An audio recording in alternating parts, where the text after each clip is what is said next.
Уларбек Нұрғалымұлы Даяғашы. Бұл бөлім жылқы ішінде ала жүр деп аталады.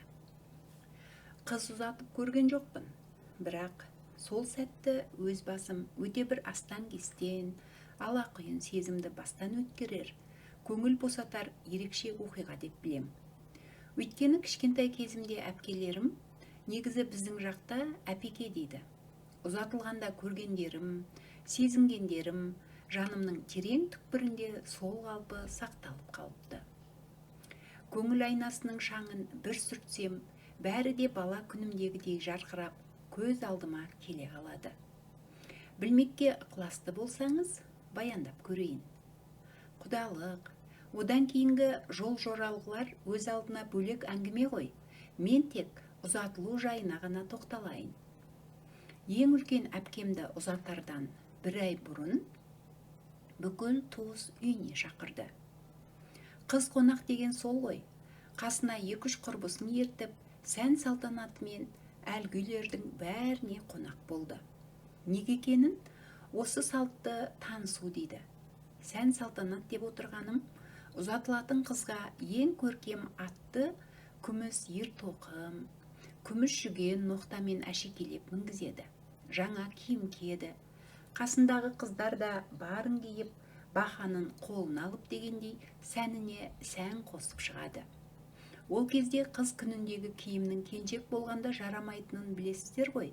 Ұзатылар қыз қонақтыққа киген жаңа киімін қасына ерген құрбыларына үлестіріп кетеді. Сонымен не керек?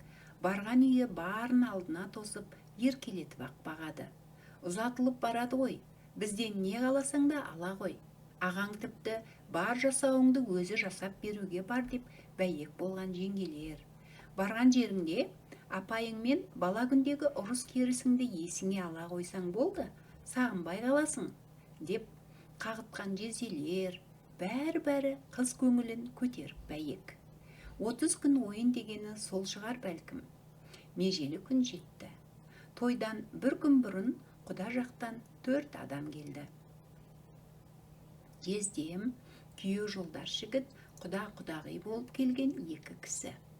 Ертең той деген күні түнде әпкем естелік үлестірді.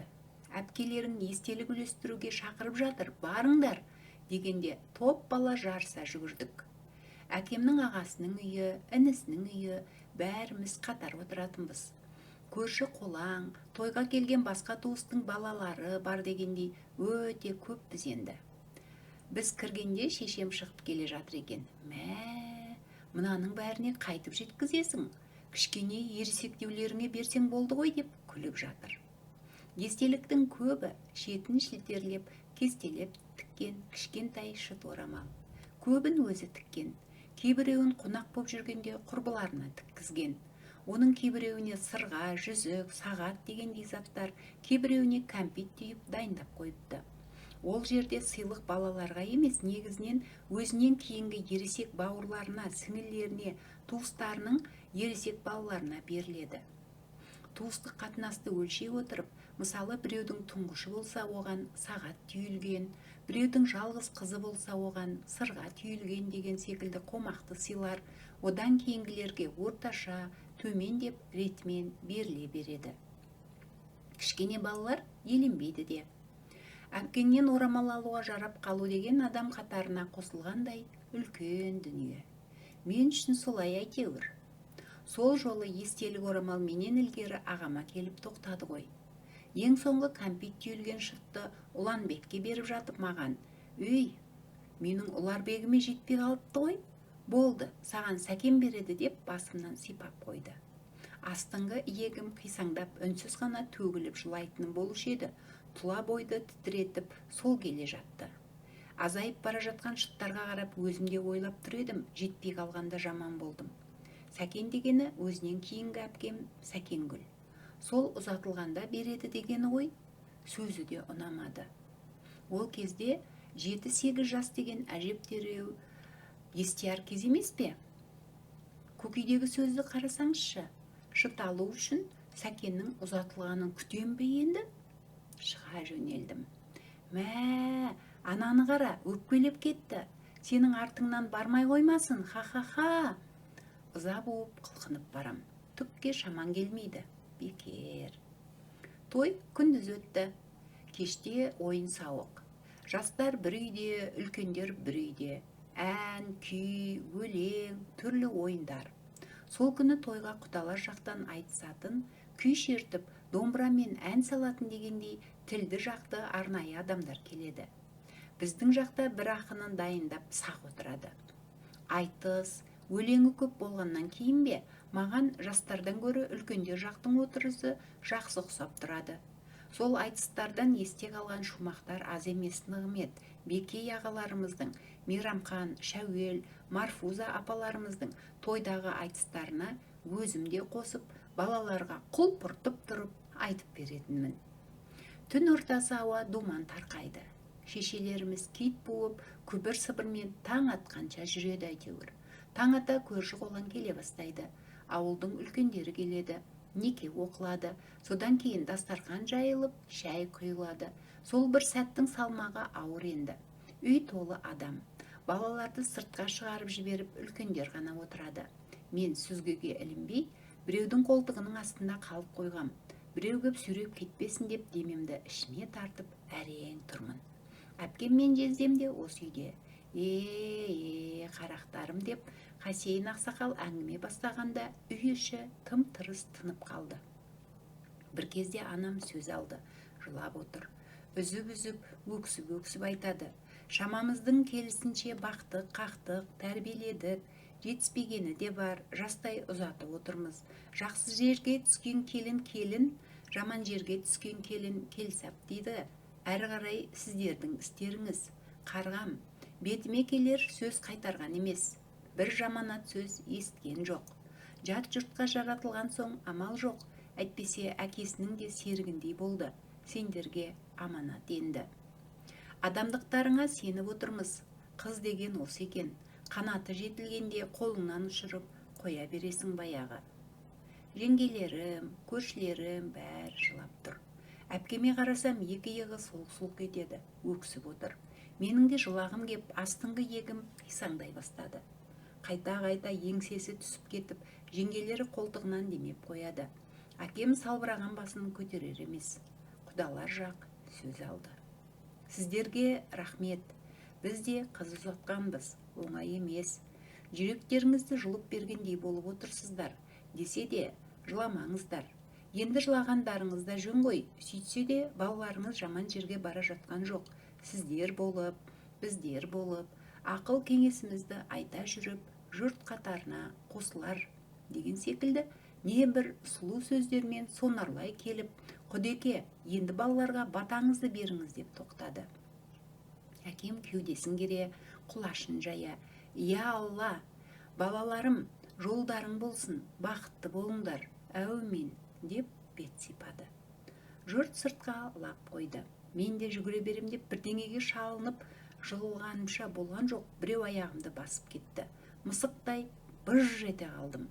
Мынау не қып жүр? Осы біреудің жүрмейтін жері жоқ екен деп күңк етіп аттап өте шықты. Сыртта жүк машинаға тиеліп дайын тұр екен. Үлкендер сыртқа шыға келіп дөңгеленіп тұра қалды. Бір кезде қыз-келіншектер қолтығынан демеп әпкемді шығарды. Оң жақта тұрған көш апамызды бас салып құшақтап сыңсу айтты. Кәдімгі өлең ғой, айтпақшы оны да алдын ала жаттайды. Тойдан бұрынғы қыдырыста үйде қасындағы құрбыларымен отырып сыңсу жаттап отырғанын талай көргем. Қардыбайға не деп айтасың, Жолдыбайға бүйтіп айт дегендей әсіл оспаққа салып күлісіп жататын. Сол сыңсу. Өлең жаңды баламын ғой, сөздері құлағымда қалды. Әкемді, анамды, нағаш атам, нағаш апам, бәрін бір-бір құшақтап, бір-бір шумақ айтады. Қасындағы 2-3 қыз дауыс қосады. Сондағы үлкен жездеміз, әкемнің қарындасы Қайшан алған. Қардыбайға айтқан сыңсуы қандай ғажап еді. Мұнда әркімге тек өзіне айтылуы тиіс сөздер ғана айтылады. Бет алды айтыла бермейді. Ұзатылып бара жатқан қыздың жездесіне айтқан сыңсуы мынау. Жылқы ішінде ала жүр, ұстай алмай бала жүр. Әкем кәрі, бауырым жас, көзіңнің қырын сала жүр дегенде үй ішінде сыр бермеген әкем теріс айналып жеңімен көзін сүртті. Бұл әпкемнің өзі шығарған өлең емес қой, бұрыннан келе жатқан сыңсу, ұзатылып бара жатқан бір қыз айтып жатталып қалған шумақ қой. Қыз қамқор дейді ғой қазақ, рас. Әкеге қыздай қамқор, үй ішіне қыздай қамқор адам көрмедім. Анам 9 бала көтерді. Балалар көбейсе бірін-бірі бағады дейді ғой, бағады, бірақ қыздар бағады екен. Бір-біріміздің мұрнымызды бұзып төбелесіп жататын ұлдардың кірін қыздар жуды. Киімін солар жамап, нанымызды солар пісіріп, тамағымызды солар істеді. Қазірде біз ауылға барсақ, қонаққа барғандай шалжиып жатамыз. Ал жат жұртқа кеткен қыздар төркіндеп келгенде, әкесінің әр жейдесінің жағасын тексеріп, үйдің ауласына дейін жарқыратып шығады ғой. Қарашы, мынау шумақтың алдыңғы 2 жолын қайталап қараңызшы. Анау топ жылқының ішінен көздегенін ұстай алмай жүрген бала, мына қыздың бауыры ғой шамасы. Шамасы келмей жүр ғой. Өзінен үлкен әпкесі көмектесер еді. Ол жат жұрттық болып жаралған соң ұзатылып кеткен. Бұл өзі жатқа ұзатылып бара жатып, қалып бара жатқан бауырын, әкесін уайымдаған қыздың көкірегіндегі сурет еді. Шынайы өлең өмірге осылай келген. Енді уайымдады, сонымен болды ма? Жоқ. Оны біреуге тапсыру керек. Кімге? Жездеге. Қай уақытта? Өзі ең сыйлы болған, сөзі ең өтімді болған тап аттанар кезде. Қамқорлық қана емес, даналық. Жездеміз қолтығынан демеп, машинаға отырғызғалы жатыр еді, өзі де аңғармай қалса керек, әкем қасына жетіп барыпты. Әпкем қайырыла құшақтап егіліп жылады кеп. Шындығында үлкен әпкем Қанзила әкемнің сергіндей болып кеткен қыз еді. Ерекше жақсы көретін, оған ұрыспақ түгілі кейіп сөйлегенін естіп көрген емеспін. Қыз бала әкеге жақын болады деген рас сөз, өте рас сөз. Қытайда өткен жазушы Мағаз Разданұлы Алтайдың ақиықтары деген романында 100 түйеге жасауы артылып аттанғалы тұрған жалғыз қызы Дариға алдына келіп, қош әке дегенде, қу дүниенің төбе құйқасын қара бурадай шайнап өткен ер оспанның басы салбырап кетті деп жазатыны болушы еді. Мен көрген оқиға да содан мысқал кем емес секілді. Осы әңгімемді бірде Мұсылманбек дейтін сырлас ағама айтып бергем. 100-100 отырып айтылғанда әсерлі шықса керек, үнсіз отырып қалды. Аузын жыбырлатайын десе, көзі сөйлеп кетейін деп тұрғанын аңғардым. Әр әке қызын осылай ұзатса ғой деп терең тыныстады аздан соң. Қыз ұзатуды соншама қиындатып жібергендей болдым ба деп сәл ыңғайсызданып қалғаным бар еді да сонда. Сол үшін сөздің соңын көңілдірек аяқтауға тырысайын. Анау шытты айтам, сәкеннен аласың деген. Алдым ғой соны. Шетін бізбен шілтерлеген көк шыт. Ол шынымен естелік екен. Өмір бақи есіңнен кетпейді. Ол болмаса жақын болмай қаласың деген әңгіме жоқ қой. Десе де, туыстық жан дүниеңді жалғап тұрар дәнекердей ғажап сыйлық екен. Ауылға барған сайын Сәкенгүлге бір көйлек ала баруды өзіме міндет санап тұрам. Жаңылған деген көш апамыз, Сәкенгүл қарғам ұзатыларда мені құшақтап, ауылымдағы көреген апамнан көрген өнегем деп сыңсу айтты ғой, аман болсын қарғам сол деп отырғанын талай естідім. Тегін емес, шытта, сыңсу да тегін емес. Есті қазақ қызы қадіріне жеткен ғой. Қыз қадіріне жеткен ғой. Есті қыз ел анасы атанып, қазақтың шаңырағын шайқалтпай, босағасын беріктеп, осы күнге жеткен екенбіз ғой. Қызғалдақтай құлпырып, қыз берген Құдайыма мың-мың құлдық. Келесі тыңдар әңгімелеріңіз ниет. Біздің үйдің төр жайлаудағы жұрты 9 жолдың торабында еді. Арлы-берлі көшкен жұрт түйелерін демалтып, өздерінің шөлін басып сапырылысып жататын. Қысқасы, күндіз-түні қонақ, шәугім оттан түспейтін. Бір күні сондай қонақтардың 3-4-еуі сау ете қалды. Аттан түсіп, айылын босатып, мамағашқа шылбыр іліп, қамшыларының ұшы жер сыза үйге беттеген. Апыл-ғұпыл шайдың қамы.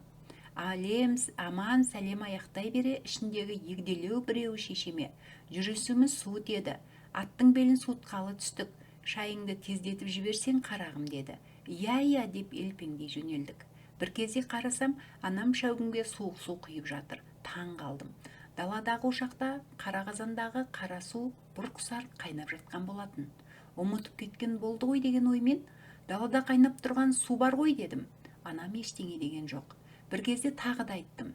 Сол кезде жаныма жақындай келіп, қонақтарға естіртпей: ол кір жуам деп қайнатқан су, деді. Үндемедім, бірақ түсінбедім. Болса не бопты? Ар ойланып, бер ойланып, жіп таға алмадым. Дөңгелек кесенің түбін бес саусағының ұшына қондыра отырып, соза сораптап шайға қанған жолаушылар аттанып кетті. Әлгі сұрақ ақылға әлі батып тұр. Мән жайын сұрадым. Ыдысын жия жүріп жауап берген анам: бір нәрсеге ниеттеніп қойған кезде сен сол жұмыстың үстіндесің. Кір жууға деп құйылған суды шайға пайдалануға болмайды. Ол кір жуатын ыдысқа құймай-ақ кірдің суы болып кеткен, деді. Дедім де қойдым. Бір досы әкемнен қоңыр құнанды сұрап келгенде, әкем: оны бір жиенге берем деп ниет етіп, іштей атап қойып ем, дегені есіме түсті. Анау болмаса атқа ауысыңыз деп қоймай сұрайды. Сонда әкемнің: оған әлі айтпаған болсам да атап қойдым. Ол енді соның малы. Тіпті болмаса сол жиеннің өзінен сұрарсың, дегені де ап-анық есімде. Бұл не сірә? Амалдар ниетке байланысты деген Алланың тарапынан айтылған ұлы қағида Қазекемнің тұрмыс тіршілік туа бітті болмысына осылайша сіңіп кеткен екен-ау. Біреуге іштей беріп қойған дүниесін ол білмесе де, енді біреуге беруді қиянат көретін қазағымның осындай асыл болмысын бұл күнде кімге айтып түсіндіре аласың? Біздің ауылдың наурызы деген бөлімді тыңдай қойыңыздар.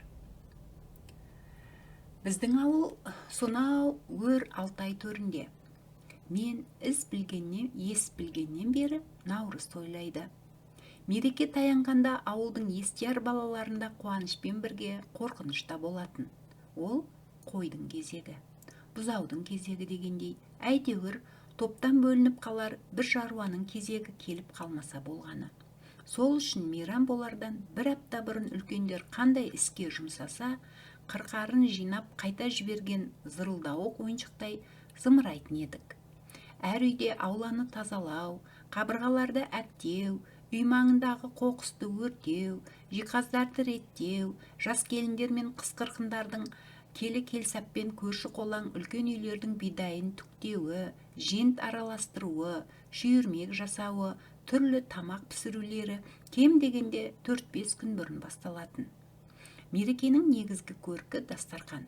Өйткені бұл мезгіл айран, сүт, қаты, қойдың уызы, сиырдың уызы, шұбат, қымыз, ақ ірімшік, қызыл ірімшік, кебеже түбіндегі мәйек ірімшік, ежігей құрт, сықпа қарын құрышындағы күзгі сүттің сары майы, ұнға ораған соқталы қазы, майлы сүрі жамбас дегендердің бәрі әр үйде саудасыз базар ашқандай самсап тұрады. Мереке 22 наурыз күні таңертең басталады. Мерекені ең алдымен бастайтын балалар. Онда қалыптасқан бір жайт: тақыр кедейдің таз баласы болсаң да, үстіңе жаңа бірдеңе ілесің. Аяқ киімің бе, шалбарың ба, жейдең бе, бас киімің бе, әйтеуір біреуі жарқырап тұруы тиіс. Үстіңдегі бір киімнің аса жарқырағаны өзге ескі киімдерді бұрынғыдан бетер көнертіп көрсетіп, одан әрі бейшарағып жіберетіні тағы бар ғой. Арқа мойын арасында әне жеріңді қымқырып, міне жеріңді жымқырып, топ баланың дүбіріне елігіп, шауып ала жөнелесің. Десе де, жарқ етіп шыға келгеніңе алғаш кезіккен анау-мынау кісіден кішкене қысылатының да бар. Алайда оның бәрі топ ішіне кіргенше ғана. Топқа кіріп бойың үйрене бастаған соң, ұялғанының өзі ұят. Жалпы, біздің ауылда наурыз қашаннан бері қалай тойланып келе жатыр? Оған да жауап беріп, мына бір тарихи кезеңдерді еске ала кеткенім артық болмас. Баяғыда кеңес үкіметі кітап өртеп, молда көрсе өлтіріп, екі көзі қанталап құтырынып отырғанда алдына ербиіп наурыз жетіп барыптымыз. Шоқша сақалың шошайған сенің де тұқымыңды тұздай құртайын деп кеңес үкіметі ақырын атып түрегелгенде наурыз тұра қашып Қытайдағы қазақтардың арасына барып бас сауғалапты.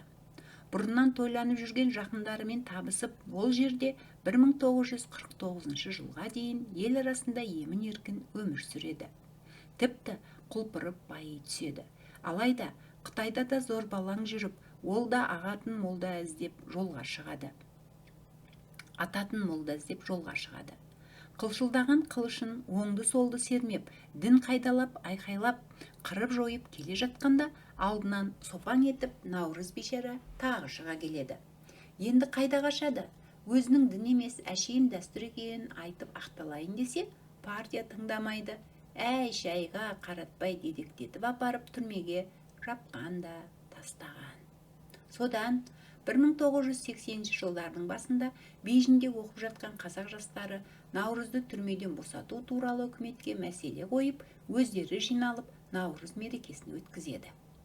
Олардың ұсыныстарын орталық тергеп тексеріп отырып, намаз оқитын жер жоқ екен, болды, тойлай берсін деген негізде қорытынды шығарып мақұлдайды. Ол енді үкіметтің де көзі ашылып қалған кез.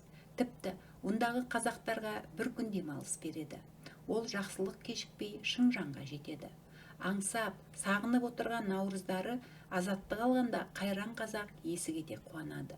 Наурызды көзі көрген адамдар тірі отырған ерік беріп жібергенде бұрынғы жүлгені тез тауып ала қойған. Біздің тойлап жүргеніміз сол наурыз. Жалпы біздің ауылда үйге келген адам үй сыртынан ысқыру, есік алдына келіп дыбыс беру дегендер атымен жоқ. Иті қаппаса болғаны, келген бетте кіресің. Бұйымтайыңды айтасың, шаруаң болмаса шай ішіп кеңес соғып отырасың. Тек мереке күні ғана емес, 365 күн солай. Әлі сол қалпында. Сонымен біздің алғашқы қадам байғазы сұраудан басталады. Көрші үйге жүгіріп барасың да, босағасында тұра қалып өлеңдетесің. Әлгі киіміңе көрімдік сұрайсың былай деп. Киімімді көріңіз, бар жақсыны төгіңіз. Барар жерім әлі көп, байғазымды беріңіз. Ол күні ауырып отырғандар болмаса барлық адам ашық жарқын болады. Әдетте қабақтары құрмадай құрысып жүретін шалдардың өзі шынаңдап балаларға тіл қатады. Өздері де сәнді киінеді.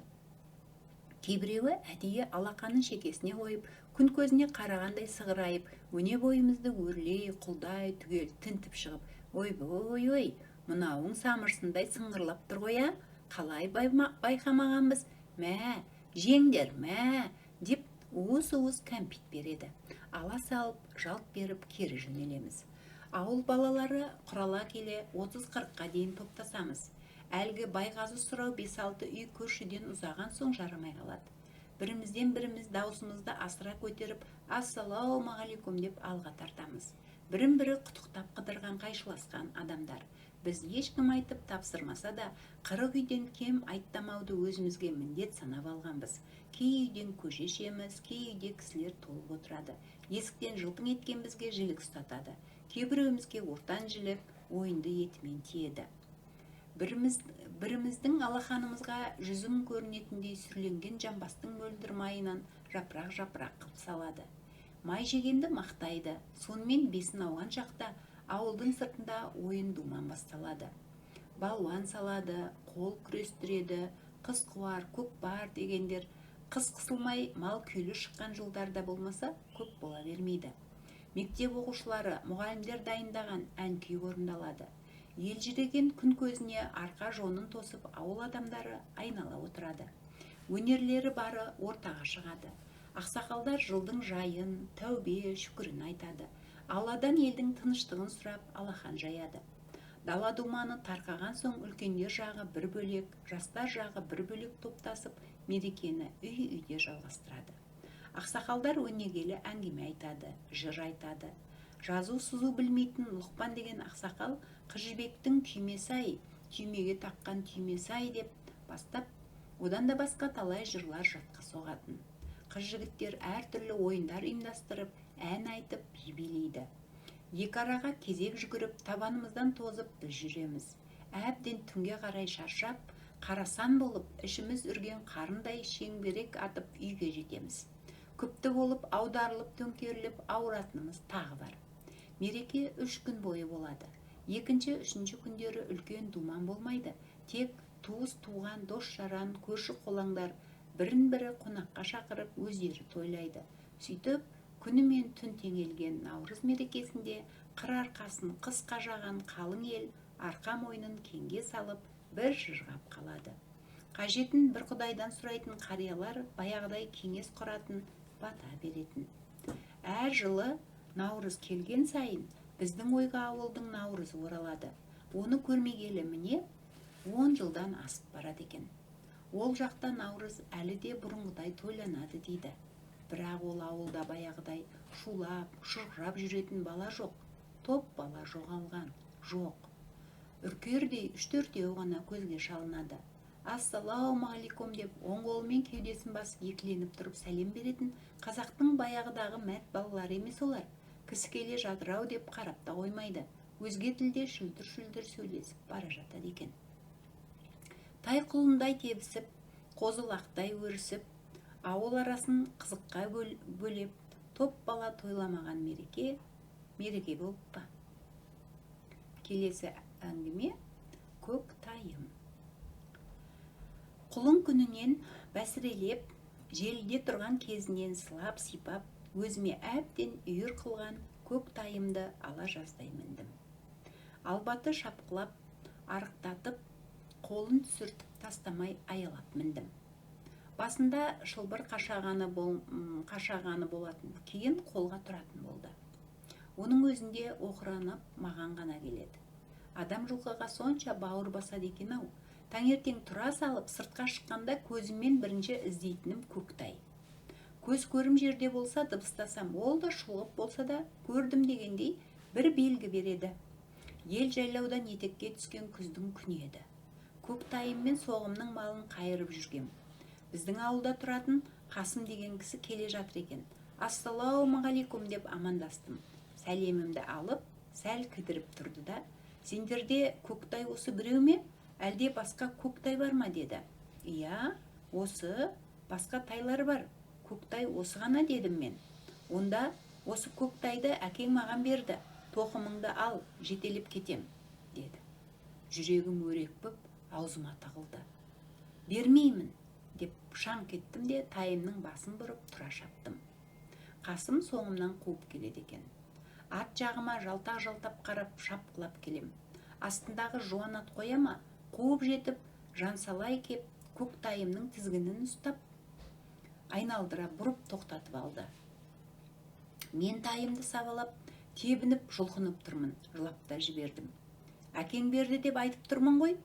Мынау не деген сөз ұқпайтын бала, түс, деп зекіп жіберді. Не керек? Астымдағы тайымды аударып алды. Ен далада ботадай боздадым. Ішпегенімнің 4 пұшпағын айырып, 4 жаққа лақтырып, тоқымымды тепкілеп жұлма-жұлмасын шығардым.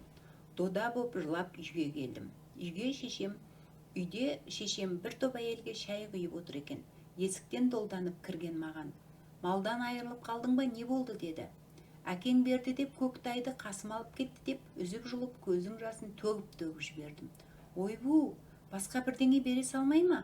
Қасым қай екі туып бір қалған еді, деп шешем өзінен өзі сөйлеп кетті. Әкем үйге ертеңінде келді. Қасым деген қолы қысқа адам еді. Тұңғыш ұлын үйлендірмекші екен. Сол үшін әкеме кейін болып жатса қайтарармын, болмаса Құдайдан қайтар.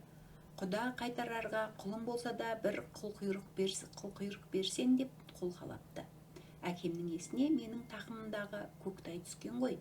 Ер мойында қыларқан шірмейді, қатты мұқтаж болып тұр екен. Ер азамат қой, құдасының алдында жерге қарамасын дедім дегені есімде. Біздің туысымыз да, қиысымыз да емес Қасымға көктайды қарыздығы жоқ деп беріпті. Сонда шешем, тым болмаса жайылып жүрген жерінен әкетпей ме? Баланың астынан аударып алған несі деп кейістік танытты. Бар айтқаны сол болды. Кейін азамат болып Қазақстанға кетерімде Қасым келіпті үйге. келістіріп бір қайтарар жақсылығым бар. Мынаны балаңның жолына берші деп бір уыс ақшасын әкеме берді. Ұмыт бола бастаған көктайым есіме түсіп, көңілім тағы толқымасы бар ма? Жануар мал болғанда да бауырмал еді. Келесі әңгіме Ақ серкештің әруағы. Қардыбай жездем қалжыңбас адам. Бала күнімізде ауыл арасында Қардыбайдың қағытпалары деген желілес әзіл қалжың әңгімелер желде есіп жүретін. Қайбір жылы қыста Астананың іргесіндегі Қажымхан ауылында тұратын сол Қардекеңмен бірге Қытайдағы ауылыма бардым. Қалың ел жиналып, хатым оқылып жатқан бір жерде отыр едік. Ортаға сақалы кеудесін жапқан қария келді. Қаумаласып, амандасып жатырмыз. Бір кезде ақсақал Қардыбайға бұрылып, жақында қалаға көшіп алғанын айтып, қайыра аман есен саулық сұрасты. Қардекең аман саулық айтысып бола бере, қалаға көшкенше Қазақстанға көшпейсіз бе деді. Ақсақал езуіне сәл күлкі үйіріп, бұл жақта ата-бабамыздың қабірі жатыр. Мен кетсем оған кім Құран оқиды деп еді, айнала жұрт ду етіп жарыла күлгені. Қолды сілтеп, бас шайқасып, ішек сілелері қатып, қыран топан күліп жатыр. Ал Қардекең тіпті мәз, Қамзаны құшақтап қояды. Мына жұрттың күлкілерін сонша түсінбей аңырап қалдым. Әлде дұрыс тыңдамай қалдым ба дейін десем, жап-жақын жерде апанық естіп тұрмын. Сонша күлетін дүние емес қой. Сөйтсем, бұл әңгіменің тарихы бар екен. Хамза қария Қалдыбайға анау сөзді айтқанда, ауыл адамдарының ойына бірден сол тарихи оқиға оралып, есінен кетпестей болған екен, деп мәз болысып жатқандар екен. Жұртты күлкіге қарық қылып тұрған Хамза қария Қардыбайға жезде болып келеді екен. Сонша жақында емес, рулас апайын алған. Біздің жақта сонша жақын болмаса да, руынан қыз алған жездеге әзілдеу дегеніңіз ұрт тілді қушыкеш жігіттердің сүйікті бір кәсібі. Ертеректе Қамза мен Қардыбай бір жақындарының ұлына құдалық сөйлесіп келуге жолға шығыпты. Жол мөлшері таңертең ерте шығып, жебелей аяңға аракідік желіс қосып отырса, ақшамда жетер алыс жер екен. Алайда аздап молдалығы бар Қамза ауылдан шыға бере қабір көрсе болды бұрылып аттан түсіп Құран оқи беріпті. Бара жатқан шаруалары құдалықтың жай екенін, тым кеш барса ыңғайсыз болатынын айтып, Қардекең біраз қамшыласа да, Қамза қабірге бұрыла бергенін қоймапты. Тіпті кейбіріне құдам еді, құдағиым еді деп ұзақ сүрелерден соза өндетіп, батасының өзінде бар тілегін сарқып айтып, жолдасының сабырын әбден тауысыпты. Сонымен не керек, жебей қамшылап желе жортып келе жатқан екеуге алдағы белегірден тағы бір үйген тас қорым көрініпті. Бұл қорымның жағдайын Қардыбай жақсы біледі екен. Жақындағанда атын тебініп жеріп, сәл дөңестеу жерге жиналған қорым тастың етегіне келіп, асығыс үсігіс аттан түсіп, шарт жүгініп отыра қалады. Артынан Қамза да жетіп, ол да асығыс үсігіс аттан түседі. Ақыры шетінен оқып келеміз ғой, әруақ аттап кеткендей болмайық, қанекей дейді Қардекең. Қырысып келе жатқан жолдасының істі енді өзі бастағанына қуанып қалған Қамекең тамағын қырнап, әр әріптің қирағатын шығара отырып, асықпай оқиды. Оқып болып батасын жасарда, кім деп айтам дегендей Қардыбайға қарайды. Қардекең сәл күмілжіп барып, Ақсеркеш марқұмның әруағына деп төмен қарап ауыр күрсінеді. Қамекең аты біртүрлі екен дегендей жалтақ-жалтақ қарайды да, бата сөзін бұзып басқа сөз айтатын емес, Ақсеркеш марқұмның әруағына деп Қардекең сөзін қайталап айтып бет сипайды. Екі жолаушы аттарына мініп, енді алға қарай ілгерілей бергенде, әлгі Құран оқыған қорғаны қора болып шығады ғой. Қора болғанда үлкен мал қора емес, көшкен елдің бір-екі күн дамылдағанда қозыла қамайтын үйшігі. Жаңбыр жауғанда үстіне шатыр жаба салатын қылып, 3-4 ағаш айқастырып қойған. Атын тебіне дәл тұсына жетіп келгенде, іші қозылақтың құмалағына сарғайған үйшіктің есігіндегі ергеншек ағаш шалқасынан жатыр екен. Бұғалай болды дегендей аңтан қарап тұрған Қамзаға Қардекең саспастан: Ақсеркеш деген хайуанның қабірі еді. Өзі қашып кеткен бе, біреу сойып алған ба, есігі ашық қалыпты ғой деген екен. Қаншама қалжыңға қыңқ демейтін Қамзекең атты ұрып жіберіп, құйын перен кеткен екен. Соңынан далбақтап Қардекеңге шабады. Не керек, сол шапқаннан мол шауып, екінті ауа баратын үйдің белдеуіне ат басын бірақ тірепті. Суыт хабар айтып келгендей аттары қара сүмектерге малынған жолаушылардан үй иесі алғашында тіксініп қалады. Және бұлар бір-бірінен ләм демдеместен сұрланып алған. Келген жұмысы құдалықтың жайы. Қамзаның түнерген түрінен кісі қорқатын. Енді үй иесі қысыла бастайды. Ақыры Қардекең сыртқа шығып, оңашада мән-жайды түсіндіреді. Мал сойылып, құдалықтың жайы айтылып, таңертең екі жолаушы кері қайтады. Қамзекең артқа тақымы тиген бетте алға түсіп алып желе жөнеледі. Соңынан сүлкектетіп, Қардекең де қалмай арқан бойы ілесіп отырады. Сөйтіп, әлгі Ақсеркештің қабірінің тұсына да келеді. Сонда Қамзекең ерге бір жақ жамбастай отырып, үйшікке арқасын беріп, теріс қарап өтті дейді. Ауыл шетіне іліне Қамза өз үйіне тартыпты. Құдалыққа жұмсаған үйге келісім жайы келесі қадам туралы Қардекең өзі барып айтыпты. Ал Ақсеркештің әңгімесі ертесінде құда жақтан да, Қардекеңнің ауылы жақтан да будай көтеріліп, жалпақ жұртқа жайылып кете барған ғой. Содан бері 30 жылдан асқан екен. Жезделі балдыз болып қалжыңдасып жүрген Қамза мен Қардыбайдың ләм-лем деп тіл қатыспағанына да 30 жылдан асыпты. Қамзекеңнің қатты ашуланғаны сондай, одан кейін кездескенде Қардыбайдың сәлемін де алмаған екен. Кейін Қардыбай Қазақстанға көшіп кетеді. Араға аттай 6-7 жыл салып, қайта барғанда топ ішінен Қамзаға қайыра сәлемдесіп, Қазақстанға көшпейсіз бе дегеніне қалжыңмен жауап беріп, бір жағы кешіріп тұрғандағысы екен. Әй, кәрі жезде, райыңнан қайттың ау ақыры. Алдыңа бірақ Серкеш әкеліп, аумен десем, бата жасар ма едіңіз дейді. Сонда да қоймай Қардекең. Жасамағанда, Құран оқығанда бата жасамайды дейсің бе? Алып келші қане дейді кәрі жездесі. Ауыл адамдарының сол күнгі риясыз күлкісін, Қардекең жездемнің сол күнгі риясыз қуанышын айтып сұрамаңыз. Ақ марқадай тыраңдап, ақ серкештей шынаңдап, Қамза қарияны қайта-қайта құшақтады емес пе? Бажалардың қоштасуы. Ауылда Зәкең деген кісі болды. Жарықтықтың тілі ойып түсер сәтінде тотияйын, қиып түсер сәтінде қылыш, майдалап мақтар сәтінде жылқының майындай сіңіп сүйегіңді жібітуші еді.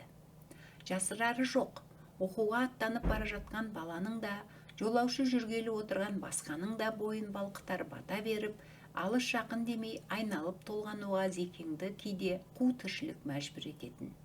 Бермесең реніші жоқ, берсең берекең артсын деп, төс қалтасынан томпайтып, асығыс едім деп, ардың-күрдің аттанып кете барады. Онысы өзіне жарасып тұратын. Ауылда ол кісінің бұл қылықтарын ерсі көретін адам болмайды. Бәрін өзі жуып шайып, жөн рет-ретмен істейді. Кейде тіпті атаң марқұм түсіме кірді, әппақ болып киініп қолын бұлғады, бірге жүрген адамдар едік қой. Бір ауыз аят оқып кетейін деп, бұрылдым айналайын деп, шаңқай түсте қамсыз үйге қазан көтертіп қойып, сұлу сөзді сұңқардай самғатып, құдай сұңқылдатып, келін кепшік бала шаға демей айналасын әңгімеге үйітіп отыратын бар. Неге екенін мейізді ерекше жақсы көруші еді. Барған үйе дастарханға мейіз қойса, балаша мәз болады. Осы арақ ішетін жігіттерге таң қалам. Араққа берген сол ақшаларына неге мейіз алып жемейді екен, деп жүргенде осы кісі ғой. Көңілі кірсіз, аңқылдаған жақсы адам еді. Алғандары рулас болған соң, бірін-бірін бажа деп қалжыңбас жездем Қардыбай мен Зекең қатты әзілдесесін. Бір күні Қардыбай Қазақстанға көшетін болып, буынып-түйініп, жүк артатын көлік күтіп отырған таңғы алаң елеңде екі өкпесін қос қолына кезек ұстап Зекең жетіпті. Тіпті әлгі жұлдыз сөнбеген, ел ұйқыдан тұрмаған уақыт екен. Оның мұнысын реттеуге ертерек қамданып сыртта жүрген Қардыбайға анадайдан самбырлай сөйлеп келіп, әдеттегіден өзгеше қапсыра құшақтап амандасады. Екеуі де сүйкенді сөздің сұр мергені, бірін-бірі жақсы біледі. Бұрында талай әзілде бір-біріне еселі сөздер кеткен қу мүйіздер таң сәріде жолығып, бірін-бірі қуалай сөйлеп, бір төте жолмен тартса, екіншісі төбе айналып алдынан шығып дегендей арлы-берлі оспақтасады. Бір кезде Зекең әзіл қалжыңды қайыра тұрып, тілді тікесінен безеп, Қардекеңді жер көкке сыйғызбай мақтай жөнеледі. Бұрын Бұлғын, Ағашоба, Шоғанқол, осы 3 ауыл бойынша үкіметтің жалғыз магазинін Қардыбай ұстағанын еске алып, сол магазинді жайлауға көшіргенде 80 үйге жүк артып, Сынтас пен Сүңкектің кезеңі арасын тек Қардыбайдың көші тұтастырып бара жататын салтанатты сарқа суреттейді. Симай бара жатқан жоқсың. Бұл елдің ішінде ордадай орның, қандай қадірің басың бар. Ұрпағым деп бара жатырсың. Ұрпақ сенікі болғанымен, сен біздікі едің ғой, Қардыбай. Қимай отырмыз. Уайымнан дөңбекшіп түнімен ұйықтай алмай, таңға таяу көзім ілініп кеткен екен. Көп ойлағандығы ме түсіме кіріпсің әкем. Жолың ақ болатын секілді. Өзің де әппақ шатырдай болып киініп, бір боталы ақ інгенді арлы-берлі жетектеп жүрсің. Көрген кісі қызықпай тұра алмайтын, екөркеші баладай ақ інген. Барған жерінде бақыт байлыққа кенелетін шығар деп жорыдым деп, сұлу жылқының сүмбіл жалындай сусылдап, Қардекеңнің алды артын орайды. Сонда Зекеңмен әбден сыралғы Қардыбай: «Уай, Зеке, айттыңыз-ау айттыңыз, айтқаныңыз келсін, қимағаның рас, биік дөңесте тұрмыз ғой Зеке. Мына ауылға қараңызшы, қыбыр еткен пенде жоқ, бірдай болып ұйықтап жатыр. Мен ерте тұрғанда жиылмай жатқан жүгім жоқ. Кім келер екен, қоштасуға біреу-міреу келіп қалар ма деп ерте тұрып күйбеңдеп жүргенім еді ғой. Мұншама елдің ішінен қара түнді қақ жарып өзіңіз келдіңіз міне. Әй, кәрі бажа, сөйлесең сараңның бермесін аласың ғой. Сөзіңде буын-буыныма түсіп көңілім босап тұр деп сәл кідіреді де сөзді оқыс бұрып даусын қатайта: «Әлгі інгеннің ботасы бар дедіңіз бе?» дейді. «Иә, ақ бота, тайлақтай тайраңдап қасында жүрді» дейді Зәкең. «Кісінің қимасының қиюын өзің тауып өзі беретіндей қыласың Зәке. Қимай келгенің рас болса, мен де қимасымды атадым. Сол ақ інгеннің ботасын сіз алыңыз» дейді. Өзі тіке тартқанда Қардыбай айналып алдынан шыққанын сонда білген Зәкең санды бір-ақ ұрып: «Әй, Қардыбай, сөзің қисық Қалдыбай-ау, Қардыбай-ау, рас сөзді қалжыңға айналдырып, рас сөзді қалжыңға айналдырып» деп жеңіліп бара жатса да, жауырынын жерге тигізбей жеңіл қозғалып жүре берген екен.